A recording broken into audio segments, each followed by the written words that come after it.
Welcome to the Hateful Hitman Podcast. Brought to you by Hitman Fantasy Productions.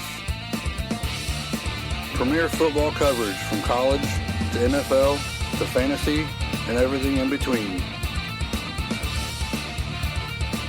And now, from the Hitman's Hideout, here's your host, Chris Strasbaugh. Welcome back into the Hateful Hitman Podcast, Season 4, kicking off here, Week 1 recap here on your Tuesday evening. Beautiful evening here in Ohio. Hope you guys are having a great week so far. Hope you're having a fantastic start to your fantasy and also your NFL fandom. It wasn't too bad for me starting off. It's with as many leagues as I'm in, it's impossible to win them all. So I guess I should be happy with an above 500 start to the season. I went 8-5 or 8-6 to kick off my week. Not to mention I'm 2-0 in our College to Canton League on the college side. Have a big matchup this week. There's 4 undefeateds left in that league. We've got all 4 of the undefeated teams facing off in Week 3. So that's going to be a lot of fun. 2 teams in the college league are going to go to 3-0, and 2 teams are just going to fall to 2-1, which isn't the end of the world. But, man, how good does 3-0 look to start a college league that we're running for the first time? So a lot of stuff going on already in the NFL, a lot of injuries. So let's talk about that. Here's what we know. Several people have fallen to injury already in Week 1, and a lot of them, their season is over. Raheem Mostert, a guy who will be in my Studs and Duds segment here in a little bit, happened to fall by injury. 2 carries, 20 yards, and he's on the IR. And I believe he put out on his personal Twitter or personal social media that he's done for the season.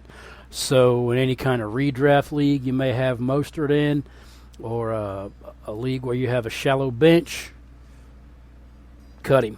You're not going to get anything out of him this season, and that's a shame. Another big hit that I had to deal with in a couple of leagues, in a couple of 2 quarterback leagues, was Ryan Fitzpatrick. He did something to his lower body, and he may be done for the season. I know he's hitting the IR, so that might be the season for Fitzpatrick, and it might also be a career for Fitzpatrick, because he's getting up there.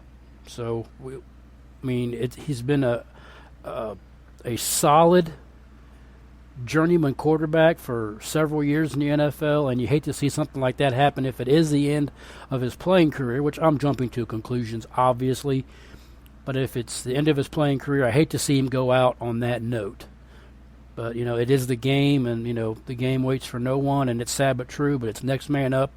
And that next man up is Taylor Heinicke, with the chance of Kyle Allen making some noise right there, and maybe making some noise to threaten playing time if Heinicke struggles. Now, I'll say this about that.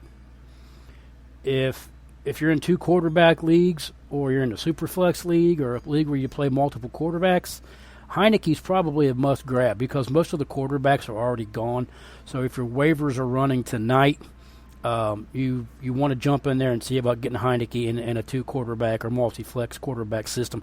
If it's a 1-quarterback system, I'm not too interested at all. I did put in some waiver claims for him in several leagues that I didn't have him in. There was 2 leagues that I had Fitzpatrick in, and I also carried Heinicke just in case something like this happened, whether it was an injury or a performance issue, just so I had them both, because I wasn't real sure how the Washington quarterback situation was going to shake out back in the early parts of the when we were drafting and getting our team set up. So I just grabbed them both in a couple of leagues where quarterbacks were real thin. and so I don't have to worry about getting him because I already had him, which fortunately and unfortunately it was a good strategy, but I think we lost the better of the two quarterbacks, obviously, with Fitzpatrick going down. Another bad injury, and this one really does kind of stink, and I'm not big, and it's no secret that I'm not big on Alabama wide receivers in the NFL, but to see Jerry Jeudy go down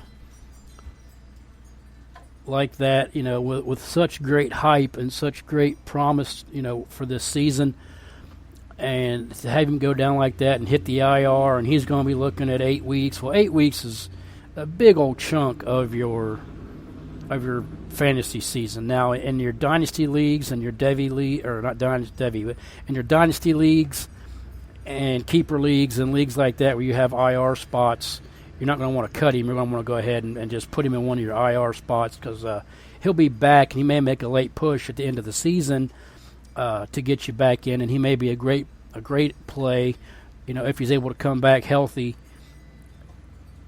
in a playoff push for your fantasy team. Hopefully he's back for that.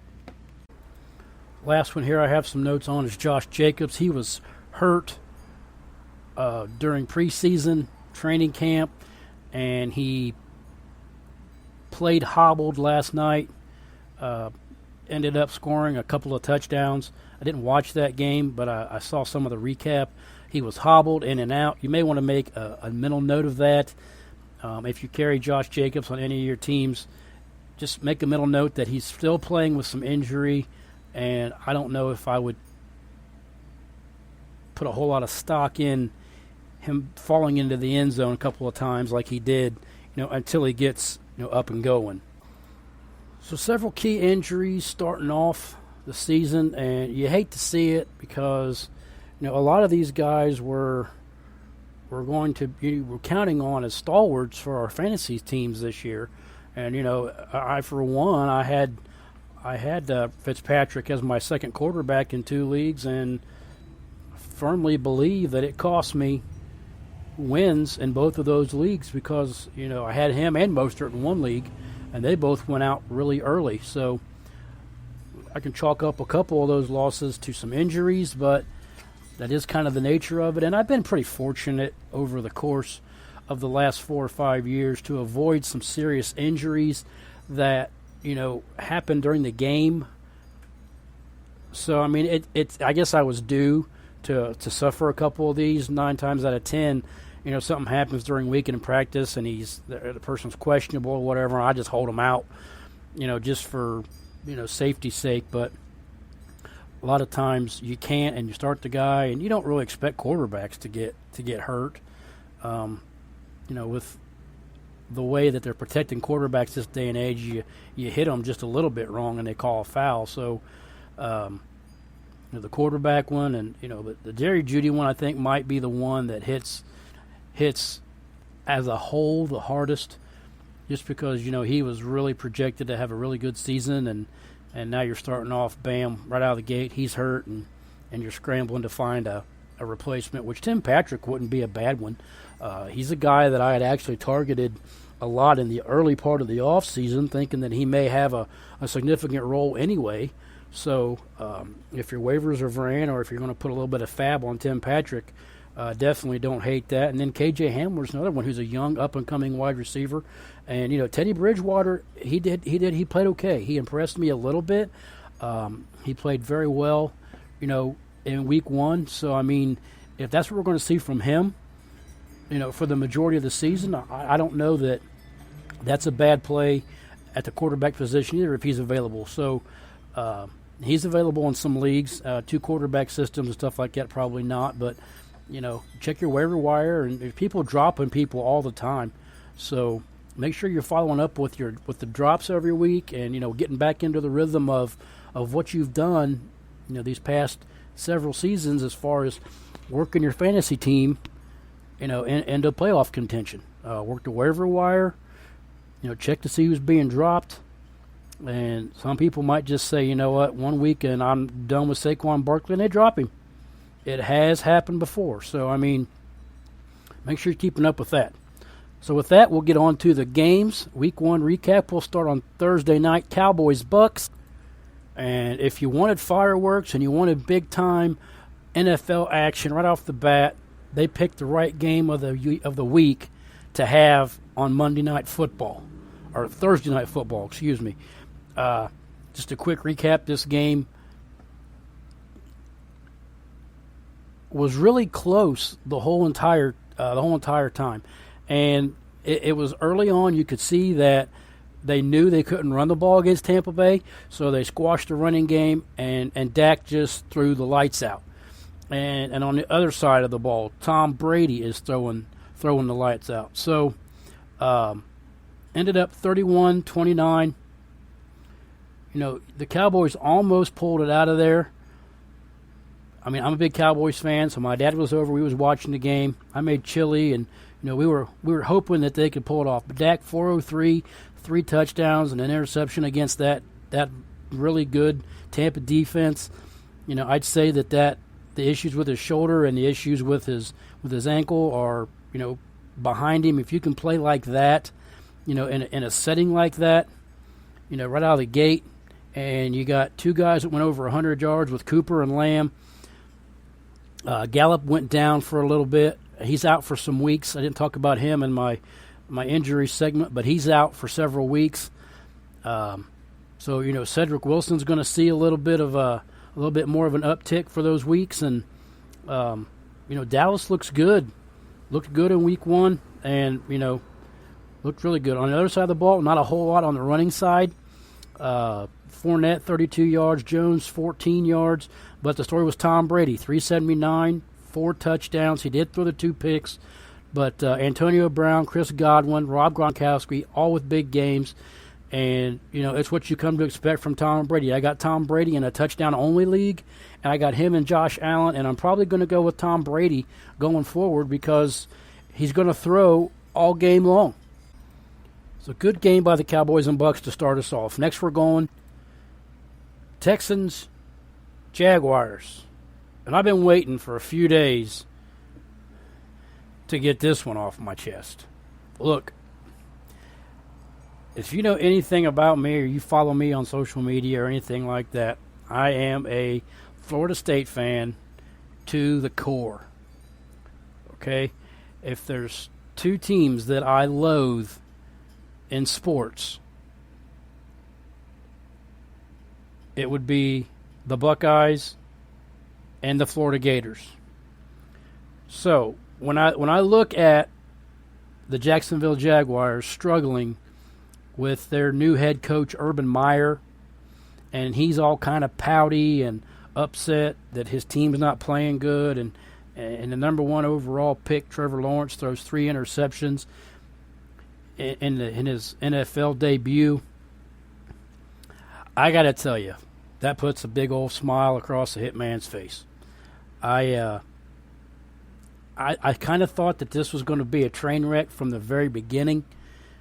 I just didn't think that he was. I mean, as far as X's and O's and in between the sidelines and stuff, he's a good football coach. The knowledge of the game and things like that, but you can't implement the college game into the NFL. People have tried and people have failed. Now, Trevor Lawrence for your fantasy day didn't do bad at all.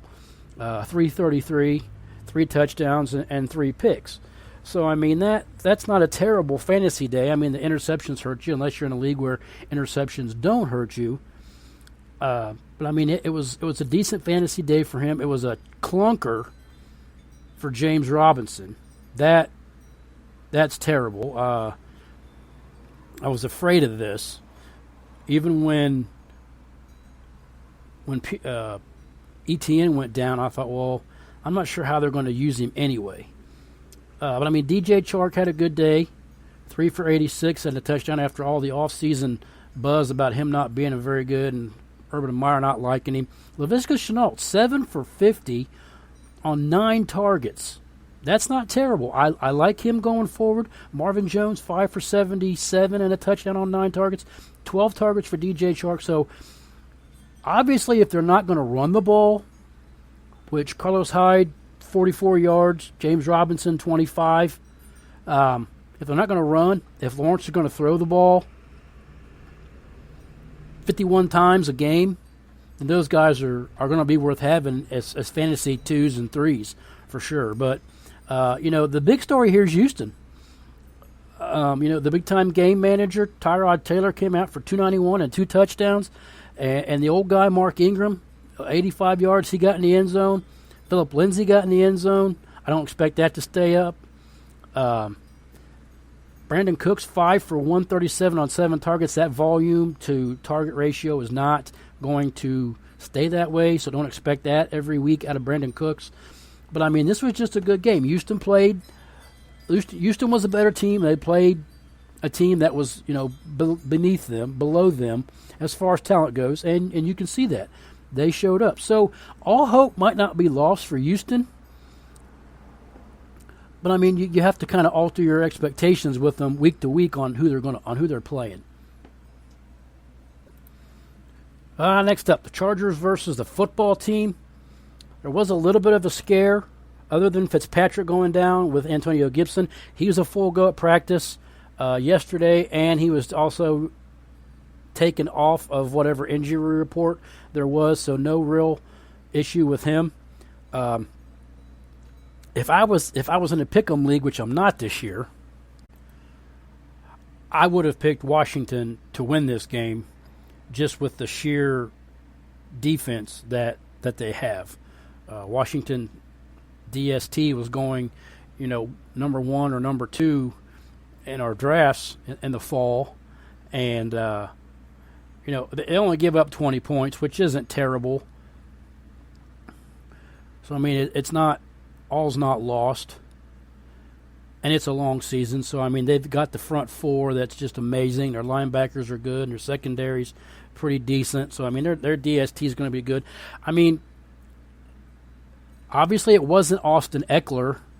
Justin Herbert, 337 and a touchdown. Did throw the 1 pick. Austin Eckler, 15 carries, did get in the end zone, saved his fantasy day just by scoring the touchdown. But obviously Keenan Allen, 13 targets, 9 receptions, 100 yards. Obviously he's the main guy. But I want to talk a little bit about Mike Williams. And it might be that we're finally seeing, what we saw when he was at Clemson. 8 catches, 82 yards, and a touchdown on 12 targets. And it looked like he's starting to blossom into that guy and be a solid 1-2 punch at the wide receiver position for Herbert going forward. I want to talk a little bit about my guy Derwin James. Okay, back from injury, missed pretty much the whole entire season last year, had 6 solo tackles and an assist in his review for his comeback, his defensive player of the Defensive Player of the Year award, and also Asante Samuel, who was named the starter at cornerback. He had 4 tackles and a tackle for loss. So a couple of young Florida State guys right there to make note of. I love Kenneth Murray in IDP leagues. He had 6 tackles as well. So this Charger team is really pretty good, and we obviously saw that on display as they beat a good Washington team. Now they did lose their quarterback, and they were they had to shuffle to put Heineke in and deal with that. So, but they won the game. Okay, you win the game, and so good for the Chargers. And I hope that they have a really good season. I've got some shares of these guys throughout. 0 shares of Austin Eckler, and I'm fine with that. But a good week for Keenan Allen, Justin Herbert, and Mike Williams. Seattle, Indianapolis, and it's like we're starting a new season, and here we go again. Russell Wilson coming out, throwing the lights out, but how long is it going to happen? How long does it stay this way? And they let Russ cook. We talked about it all last year. Let Russ cook. Well, how long is he going to cook before they turn down the burner? But for now, Russ was cooking. 254 yards, 4 touchdowns, no interceptions. 91 yards on the ground by Chris Carson. Did not get into the end zone. You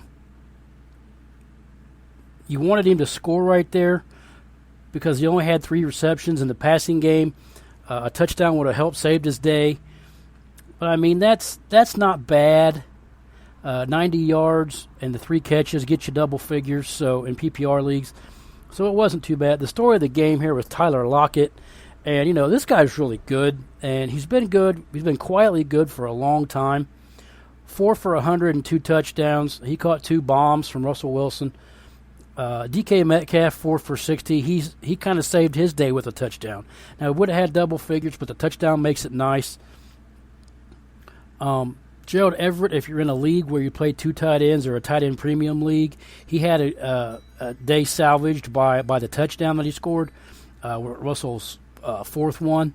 But, I mean, you know, the story of the day here is Wilson and how long he's going to be able to put up these numbers, and we see it every year. He starts out on like a house of fire, but then by week 6 or 7, they change up everything, and it totally wrecks your fantasy strategy. On the other side of the ball, Carson Wentz back from his injury, 251, 2 touchdowns, did not turn the ball over. I thought that was kind of huge.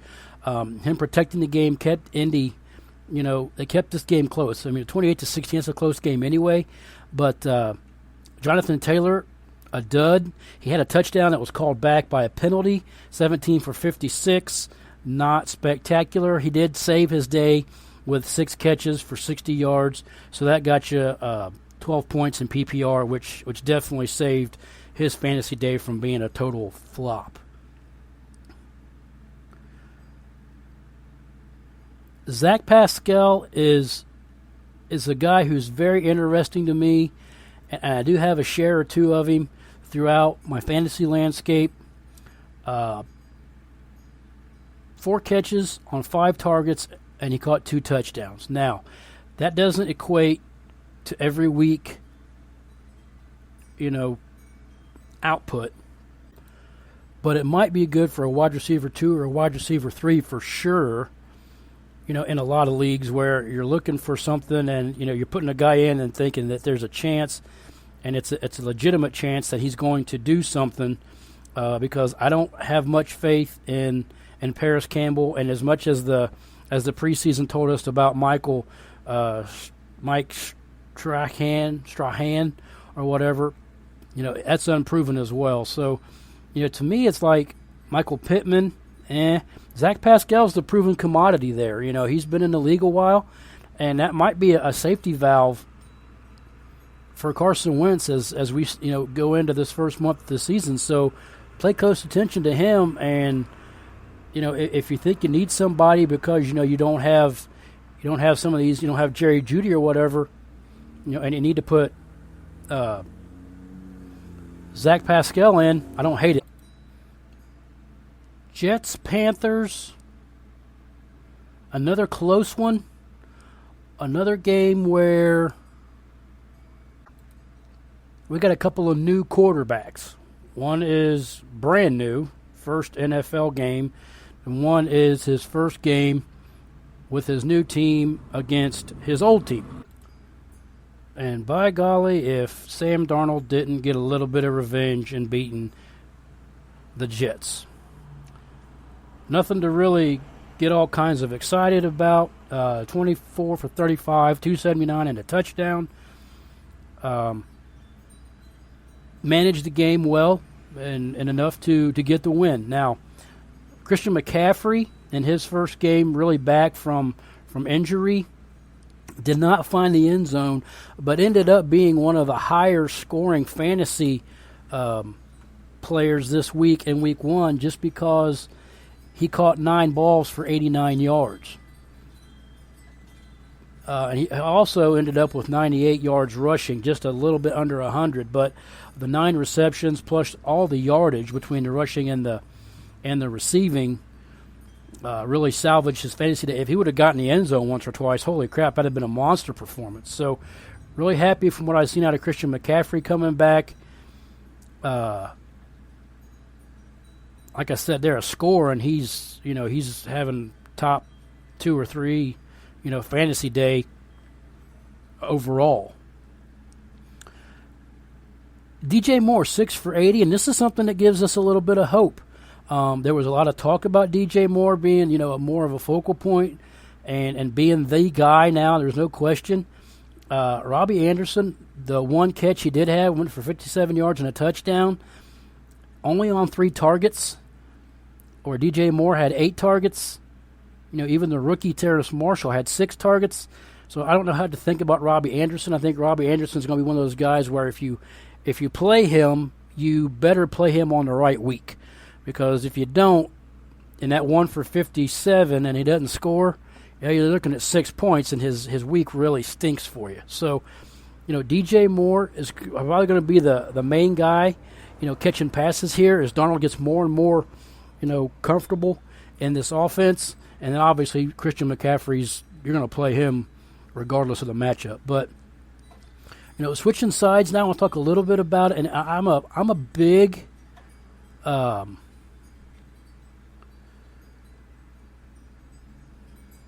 fan of Zach Wilson, rookie quarterback there from the Jets. And not the greatest day, but not the worst day we've ever seen either. He was able to find Corey Davis for a couple of touchdowns, and it made it not terrible. I don't know that anybody started him in week 1. I certainly didn't. I was going to wait and see, and I'm going to continue this wait and see approach with him. But I'm really encouraged by what I've seen out of Corey Davis. It kind of carried on over from the preseason of what we saw from him as the number 1 target. Elijah Moore, 1 catch, -3 yards on 4 targets. That's a little bit scary. He was hurt the whole entire preseason. It may be a little bit of just kind of he needs to feel his way into the league and get a little bit of experience. So in any kind of dynasty league or keeper league that you may have him in, don't cut him yet. Okay, and I'm going to have a wait and see approach in any league that I may have him in redraft as well. I'm going to give him a few weeks to get kind of acclimated to the system and see what happens from there. But as of right now, man, it's Corey Davis, and you got to love what we see from him carrying on over from the preseason there for the Jets, Jets. If you're from Ohio like I am, or one of the surrounding states, you may consider yourself a Bengals fan. Now, I do not. I'm not a Bengals fan. I don't hate the Bengals. I don't love the Bengals. I just tolerate the Bengals. I used to say that I got NFL Sunday Ticket so that I didn't have to watch Bengals games anymore, because before you got Sunday Ticket, the only games you got to see were the Browns and Bengals. Every once in a while they'd sprinkle in Pittsburgh and Baltimore, which was even worse. But if you watch this Bengals game against Minnesota on Sunday, and it went into overtime, and the Bengals won 27-24 on a field goal by their rookie kicker, Evan McPherson, out of University of Florida, won the game in overtime. Great game by the Bengals. The defense came in, and they totally stopped the league's best runner in Dalvin Cook. And I can say that because I'm a little bit biased. But, I mean, Dalvin Cook is so good. He's so smooth, and you watch him play, and it's just like he's just the best back in the league. I mean, sure, McCaffrey's going to catch more out of the backfield and score more points fantasy-wise. And, Derrick Henry's going to get 15,000 yards before he's 30. But Dalvin Cook is just so good. And he's just better than everybody else. Anyway, I'm not going on a Dalvin Cook rant, although I could.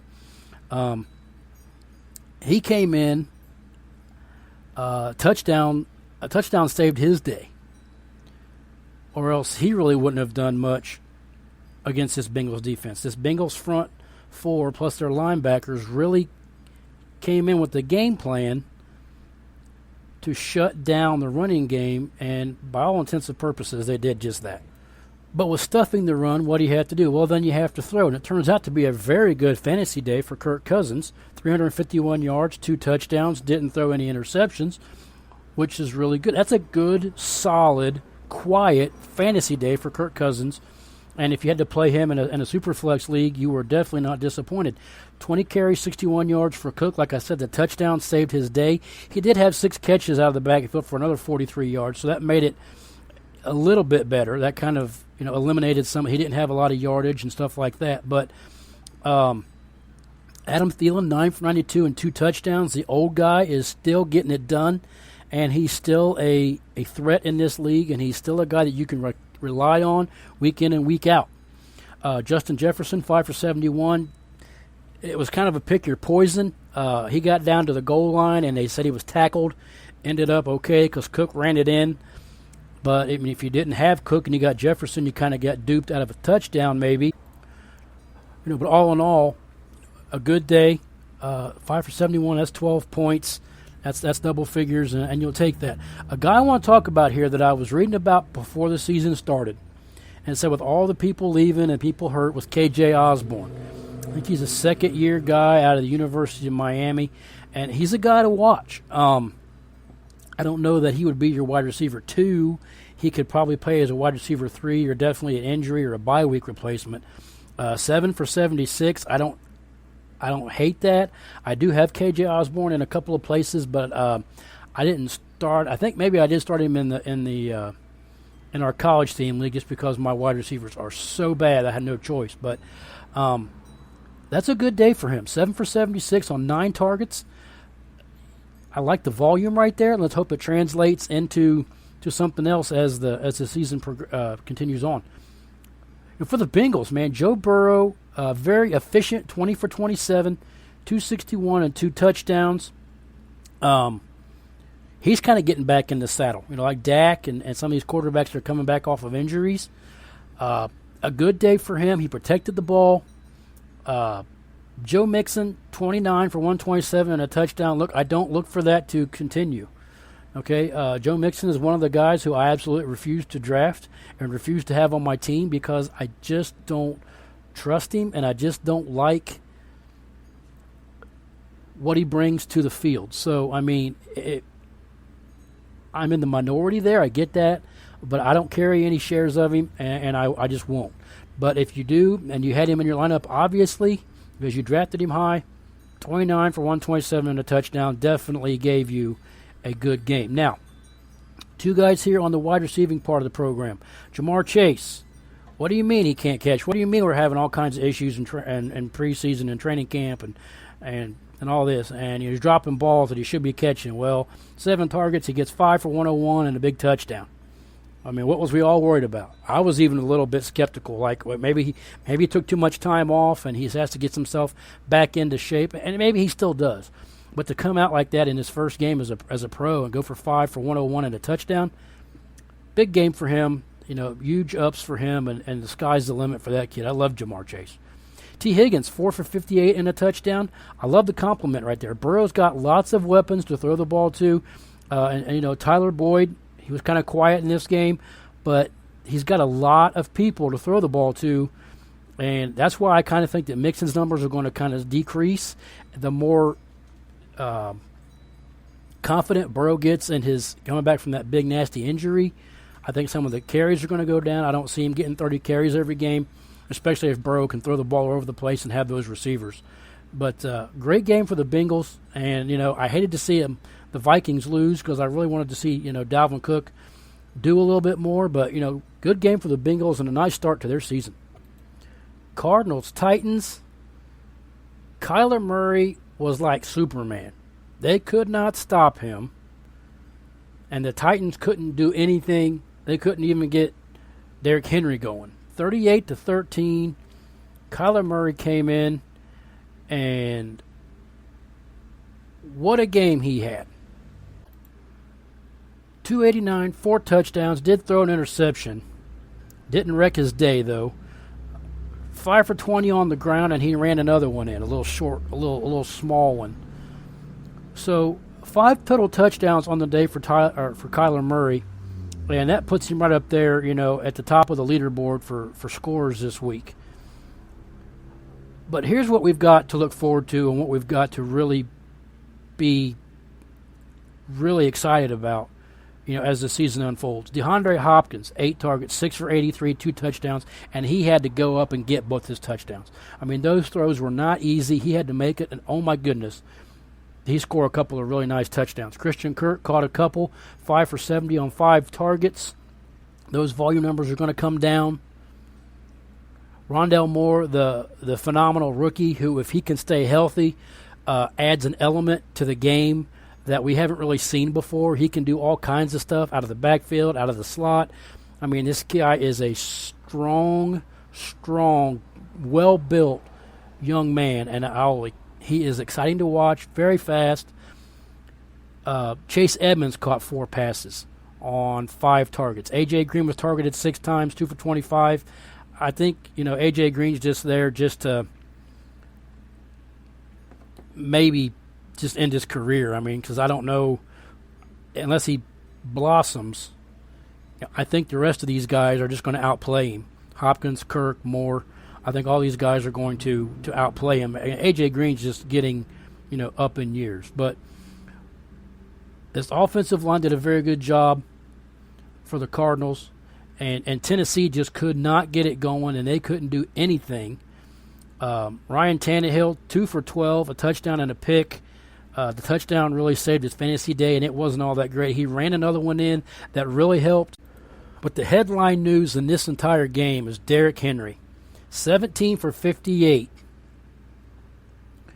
He did catch 3 passes, which really didn't equate to all that much, but he didn't do anything in this game. They could not get him going, and it probably got to a negative game script to where they really couldn't run because the Cardinals were getting so far ahead that it took him out, of the equation as far as being effective in the running game. But that might be the formula right there. If your offense is that potent and Tennessee has to play from behind, Derrick Henry might not see 2,000 yards this year.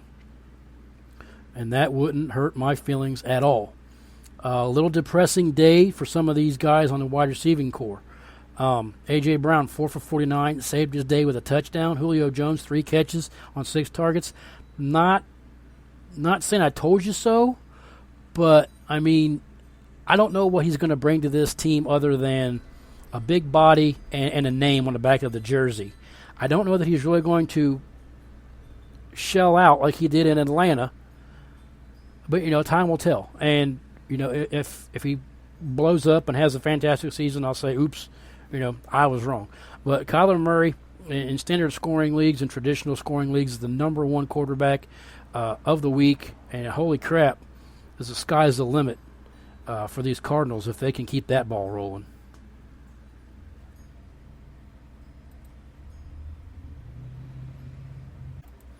Moving right along, San Fran, Detroit.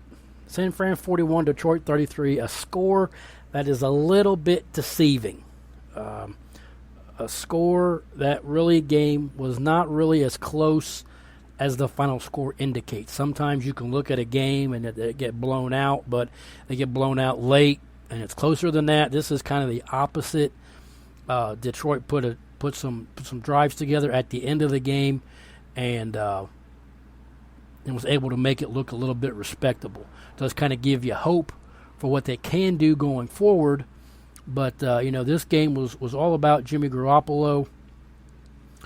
3 for 14 and a touchdown, no interceptions. And you know it's going to happen at some point. It's going to be a Trey Lance team at some point.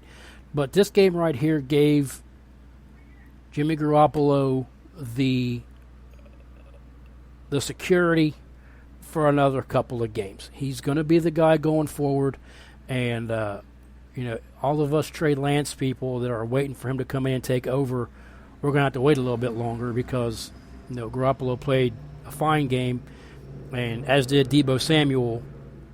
12 targets for Deebo, 9 for 189 and a touchdown. Quiet game for Kittle, 4 for 78. The other story on the San Fran side of the ball is obviously Raheem Mostert. He did have 2 carries for 20 yards. He was averaging 10 yards a carry before he got hurt and is out for the season. But Elijah Mitchell, 19 for 104 and a touchdown, replacing Mostert. Now, he is the hot waiver wire ad. He's been picked up in several leagues that he was available in. I did put in a waiver claim or 2 for him in a couple of leagues he wasn't already gone in. I would say, though, now that Mostert is out for the season, if we can get a little bit of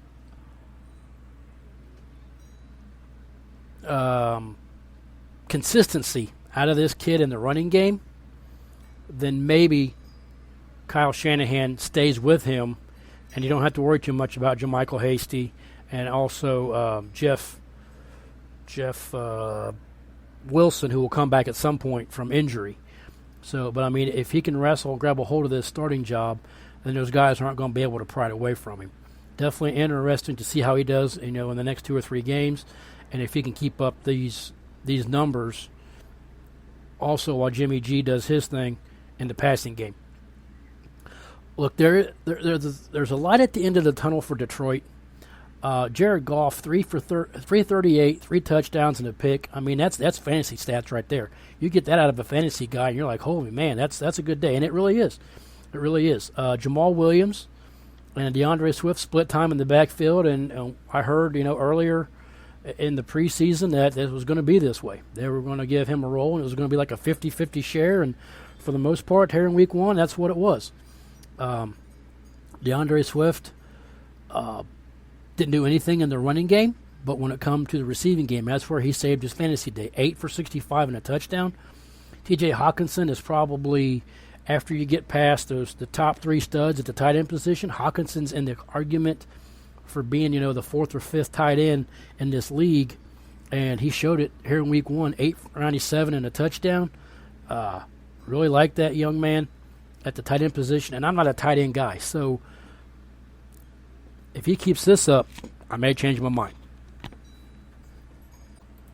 I will say one last thing about Elijah Mitchell before we move on to the next game. I'm looking here on NFL Fantasy, and it says that Elijah Mitchell is available in 99% of NFL fantasy leagues.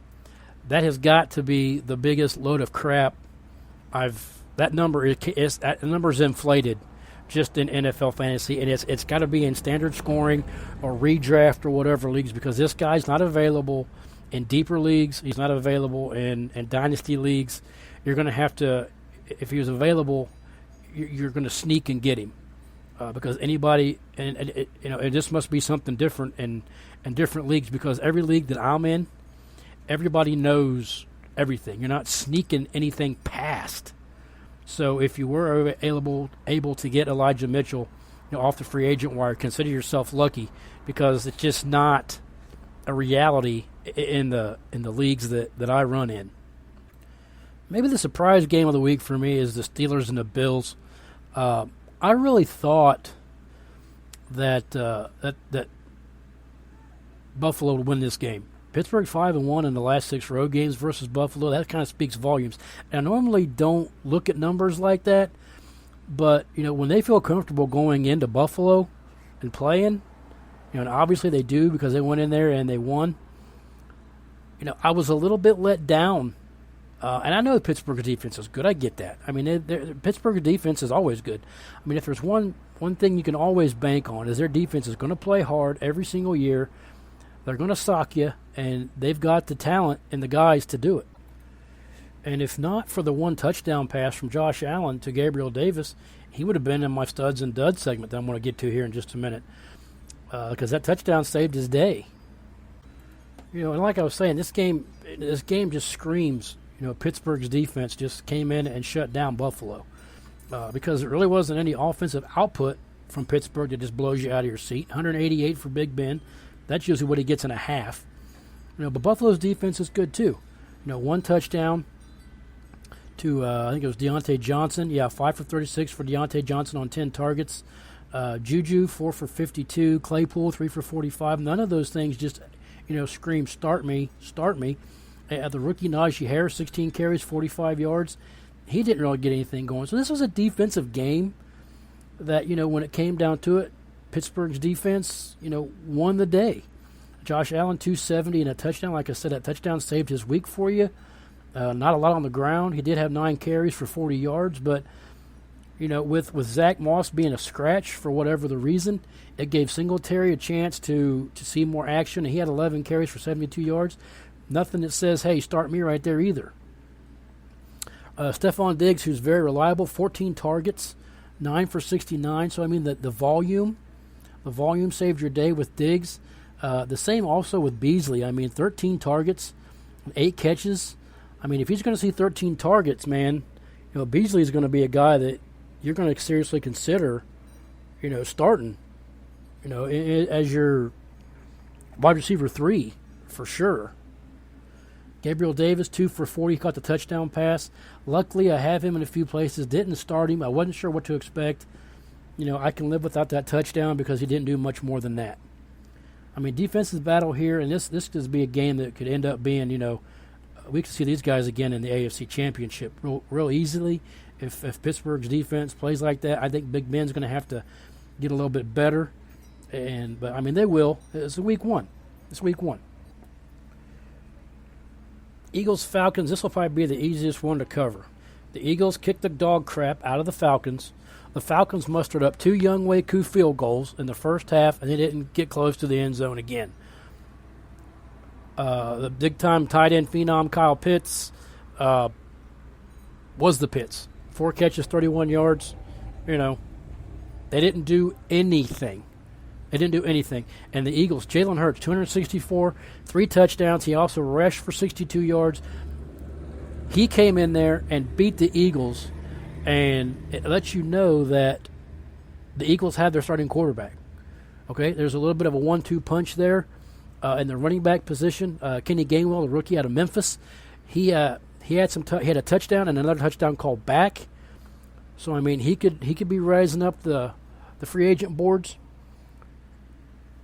But this was just an old-fashioned butt whipping, the Eagles and the Falcons looked terrible, and I don't know that it gets better anytime soon.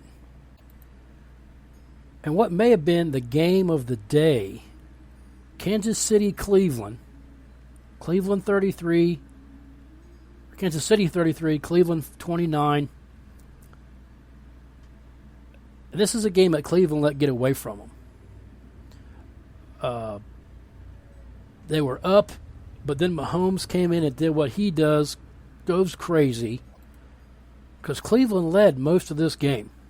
They led up to when Patrick Mahomes decided to wake up and then thought, oh man, we're going to have to play. Baker Mayfield, 321 yards, didn't throw a touchdown. So if you had him in a fantasy league, he really didn't do you a whole lot of favors on that note. The one interception he threw was so Cleveland Brownish, man. It looked like he's going to get tackled for a sack, and it's like he's trying to throw the ball away, but instead of throwing the ball away, he throws it right to a Kansas City defensive back.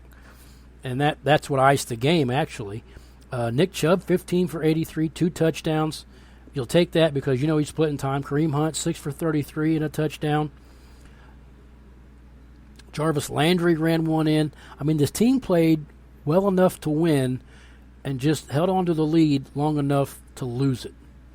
It stinks for your wide receiver output because nobody scored a touchdown because Baker didn't throw any touchdowns. But that's going to change. This was just a really good game, and a game where, halfway through the third quarter, you're like, I kind of think that maybe Cleveland has a chance here. And then they found a Cleveland Browns way to lose it, and let Mahomes come in there and sneak out another one with his big, long touchdown pass to Tyreek Hill. My goodness. The guy is not only a quarterback for the ages for the Chiefs, but he's also a fantasy football dream. And for the first 2 seasons he was in the league, I didn't have any shares of him. And I'm like, I am so sick and tired of getting beat by this guy. Every time I play him, I've got to get some shares of him so that I'm, enjoying the fruit of his spoils. So I got 2 shares of him now, and at least when I'm getting beat by him in leagues, I'm also putting the hurt on somebody else, somewhere else. Saints Packers. Saints at home, nod, wink, wink, playing in Jacksonville because of the Hurricane Ida damage to New Orleans. Had a home game in Jacksonville, and I think Aaron Rodgers may have just stayed in Green Bay. I don't know if the numbers are going to support this, but this is probably the worst game Aaron Rodgers has ever played, not only physically but statistically. And even though Jameis Winston threw for only 180-some yards, he threw 5 touchdown passes. And that's the story of this game. I mean, Rodgers didn't do anything, so Devontae Adams didn't do anything. They didn't try to run the ball anymore after they got down. And the Saints just shut them down completely, and the offense was able to do whatever it wanted to do. Alvin Kamara looked really good. I mean, the guy has an ability that is just amazing. Caught a little touchdown pass from Jameis Winston, a little forward shovel pass that cheats up into the receiver as a receiving touchdown. The story of the game here, though, is Winston, Sean Payton giving him a little bit of spoonful here, spoonful there, and rewarded him at the end of the game, let him throw one deep, and he threw a big old 50-yard touchdown pass at the end of the game when it was already over. Didn't really need it, but Sean Payton let him do it. So, and as we get a little bit more into this, and Aaron Rodgers had 133 passing yards, 2 interceptions. Maybe, like I said, one of the worst games he's had, if not the worst game he's ever had, as a pro. But as we go more and more into the season, I think Peyton's going to give just more and more to Jameis as we go, a little bit more and more each week, and we're going to see how well he handles this offense, and if he can turn into the things that Drew Brees wasn't with a bigger arm and stuff, man, he could have a big season, and the Saints could have a big season too.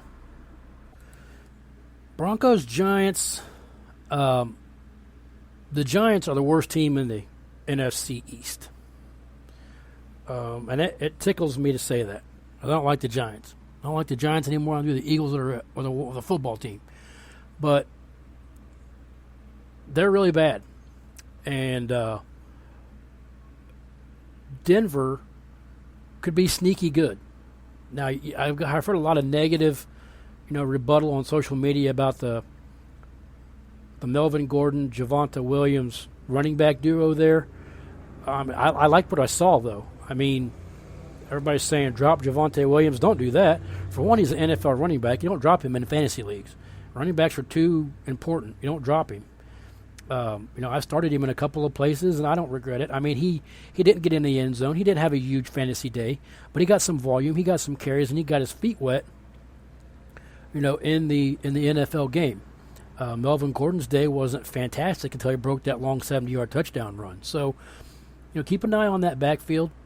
But, I mean, as far as Teddy Bridgewater playing quarterback, I think that's a plus for Denver.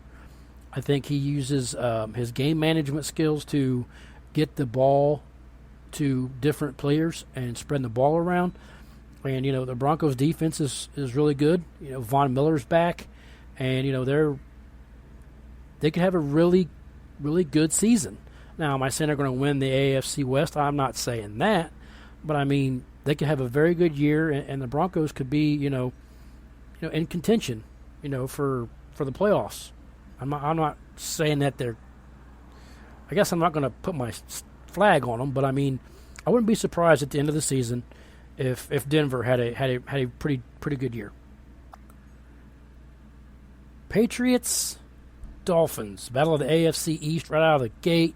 And, same old. Oh, wait, it wasn't the same old. Haha, just kidding. Caught you. The Dolphins beat the Patriots 17-16 in a very low-key game where Both of the running backs fumbled for New England, and now they're in the doghouse. And the Dolphins did just enough to win.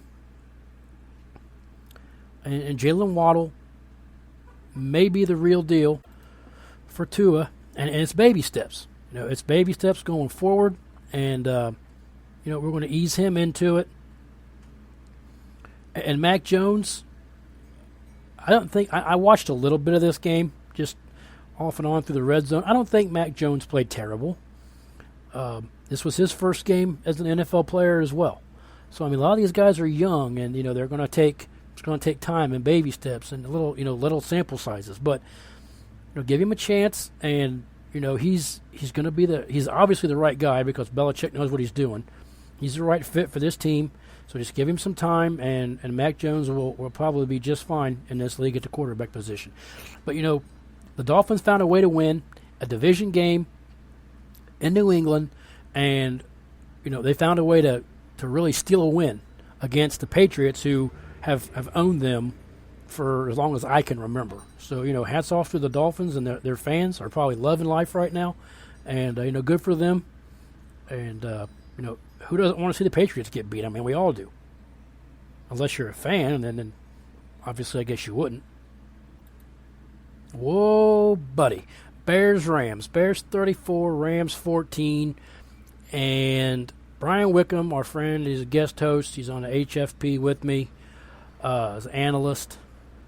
Said all off season, go get Matthew Stafford. He's going to be fantastic with the Rams. And he was right. He came out, and it looks like these guys are going to throw a lot because Cam Akers is hurt. They don't really have a running game that's, threatening.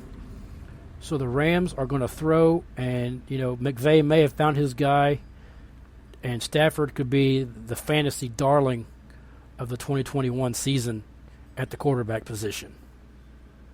For the Bears, you got like what you saw out of David Montgomery. It's only a matter of time, I think, before Justin Fields takes over that offense, and it's his team after that. I don't know when that's going to be, but we shall see. That Rams team's good on offense. That Rams team's good on defense. My goodness, the Rams can go as far as they want. They've got all the talent on both sides. And even, can you imagine if they had Cam Akers? Man, that would just be a amazing running game to go with that passing game, and shoo. Rams team looked good in week 1. Last game, Ravens, and this one went into overtime. From what I'm told, I did not watch it. Raiders sneaked out a win in overtime, 33-27. Let's get to some of the stats of this one. Lamar Jackson came out, had a pretty, I wouldn't say efficiently, but he ended up with 235 yards and a touchdown, no interceptions. He did have a fumble that I guess was very costly. He also rushed 12 times for 86 yards, so that's good. Latavius Murray came in, newly signed, 10 carries, 28 yards and scored. Tyson Williams, the guy who basically is taking over for J.K. Dobbins, 9 for 65 and a touchdown. Marquise Hollywood Brown had a good game, 6 for 69, and he caught a touchdown, 6 targets for him. Sammy Watkins, 8 targets, 96 yards. Don't expect that to stay up because he's going to get hurt, because he always does. What's a little bit troubling here, and it may have been game script. Like I said, I didn't watch this game because I was long gone, but Mark Andrews, 5 targets, 3 for 20. And that, you can't have that keep up because he's too big of a star, and he's too big of a target there. And if this keeps up for our fantasy, Andrews is going to really hurt some fantasy teams this year. Derek Carr, I'm going to get his name right because he showed up on Monday Night Football. 435 yards, 2 touchdowns, did throw an interception, but with 400 yards, you're putting it up 56 times. You're going to throw a pick, So out of 50 Out of 56 attempts, one of them was picked off. Them some good numbers. And if you had to sneaky play him in a 2-quarterback league, you definitely were loving the output on that. Josh Jacobs, I talked a little bit about it. He's kind of hurt. He did kind of have 2 touchdowns to save his fantasy day. That running back room there for the Raiders, I'm not a fan of. I'm trying to stay as far away from as I possibly can. Darren Waller, 19 targets, 10 for 105 and a touchdown. He's definitely the first look and the second look when Carr drops back to pass. That's a good and bad. If you have Waller, it's great. If you don't, it's not so great, because maybe you have Bryan Edwards or Hunter Renfrow, who I think Bryan Edwards is really, he's got the chance to really be a spectacular player for that team and a really good fantasy asset if they use him more. He only had 5 targets, 4 for 81, and from what I understand, it all came in the second half. So I picked him up in a couple of places just to see how this works out. But he's got a lot of talent, and I think he can really be good, if they decide to throw the ball to him instead of looking at Waller as their first and second reads.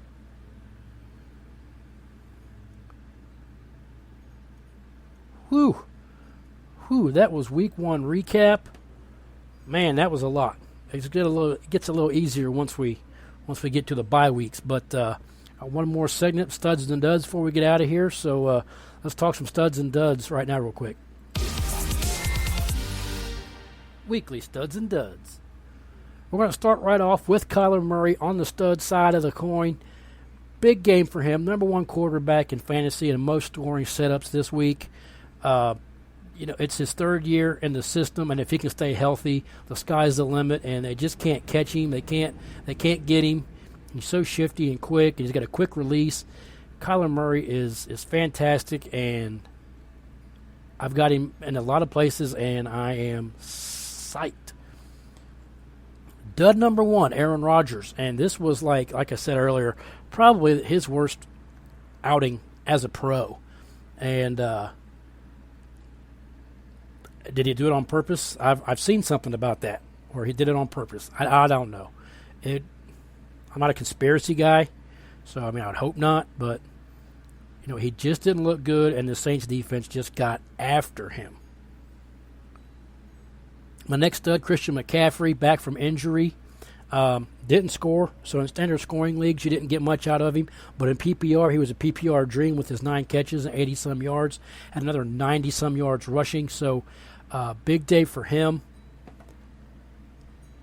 Glad to see him back, at full strength, because he's good for the league. My next stud, Derrick Henry. Just could not get it going. Under 100 yards, did not find the end zone, had 3 catches for not very much yardage. Just did not, do it for you in your fantasy outputs in week 1. And I was playing the 3-time champ in the Chumps League, and he has Derrick Henry, and it didn't matter. I still got my tail kicked, but I was like, man, I lost a game where he had Derrick Henry, and Derrick Henry didn't do anything, and I still lost. That's what's the most depressing. I got my butt kicked. I lost by 100 points, and Derrick Henry wasn't even a factor in that game. My next stud, Christian Kirk, and I don't expect this to be a week in and week out thing. He's caught 2 touchdowns that were really nice. I expect it to get spread around. Like I said earlier, they've got plenty of wealth there to throw the ball around in Arizona. Kyler has all kinds of weapons. So look for it to, be a hit and miss, although DeAndre Hopkins is going to get his week in and week out. My next stud, and this one puts a smile on my face. He was drafted way too high in fantasy leagues, in every league that I'm in, and that's Kyle Pitts. I've said before, and I'm also on record as to say that this guy could come in and contribute, year 1 in the NFL. But I'm also have been said several times that it takes a minute for tight ends to acclimate themselves to the NFL game. I did say that Kyle Pitts might be the exception to that rule. I think maybe him going to the team he went to may really hurt his his abilities to do things, because he might struggle. Now, he was targeted several times, had 4 for 31, didn't do crap for you fantasy week. Does that stay the same? Probably not, but he was a dud this week, and he's a Gator, so I'm not hating it. My last stud of the week, Darren Waller, 10 catches, 105 yards, and a touchdown. That's 20 points just on receiving and yardage alone, and then whatever your team locks in as a scoring potential, you may have ended up with 30-some points out of Darren Waller. He's targeted frequently. Like I said, he's the number 1 and number 2 look in Oakland, and man, he's a good ball player, and can't say enough good stuff about him. My last dud was Raheem Mostert, and I know it's an injury thing, but he was hyped up so much, with the injuries there in San Francisco, and he's so fast, and he looked so good in the preseason. So I mean, it's a big time bummer that he got hurt. So I mean, it's like you hate it, but it also hurt you big time because you started him everywhere you had him. 2 guys to keep on your radar. 2 guys, 2 wide receivers I want you to keep on your radar. Go see if they're out there. I highly doubt it, but Tim Patrick from Denver, and if for some reason if Corey Davis is available in any format, go get Corey Davis and get Tim Patrick, because those guys may help weather the storm for some of these injuries. Defensive stud of the week, Chandler Jones, and his 5 sacks helped catapult some people in IDP leagues to victories. 5 sacks for the Cardinals, Chandler Jones, and holy crap did he score big time for your fantasy IDP. Defensive dud, Jalen Smith, and I've said this, I love Jalen Smith. He is one of the greatest stories ever coming out of college. He got hurt, terrible bad injury. The Cowboys drafted him. I drafted him the year he was a rookie, put him on my IR, kept him there the whole entire season in hopes that he would turn into what he turned into. Now, the Cowboys have seemed to turn the page. They seem to have been moving on with Micah Parsons, and Jalen Smith was only on the field against Tampa on first and maybe second down. After that, it was Parsons, and, they're moving that direction. So it looks to me like, from a perspective here, that they're phasing him out of their defense, which means his defensive output is not going to be near what it was the last 4 years. So I am moving him to the bench as of week 2, and it's sad to say it, but I just don't know that he's a part of the Cowboys' plans going forward. Woo, that was a lot. Week 1 in the books. We turn the page to week 2. Let's go.